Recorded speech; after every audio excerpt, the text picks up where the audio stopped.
Ikinilala ng pamahalaan ang kahalagahan ng matatag at malakas na koneksyon upang manatiling bukas ang komunikasyon lalo na sa gitna ng mga kalamidad at sakuna. Kaya naman ang Department of Information and Communication Technology o DICT tuloy-tuloy at puspusan din ang pagsisiguro na maibabalik sa normal sa lalong madaling panahon ang telecommunication services sa bansa.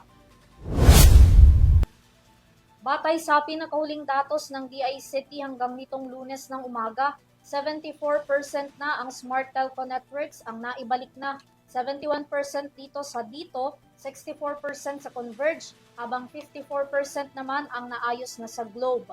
Balik sa normal na rin ang koneksyon sa buong Metro Manila. Mayroon pa rin mga naiulat ng kawalan ng kuryente sa ilang lugar sa Northern Luzon at Bicol Region, dulot na rin ng mga nasirang fiber lines. Sa kabila nito, naninindigan ng DICT na 24/7 ang restoration works ng mga telco companies upang maibalik sa normal ang kanilang mga serbisyo sa susunod na 24 hanggang 48 oras.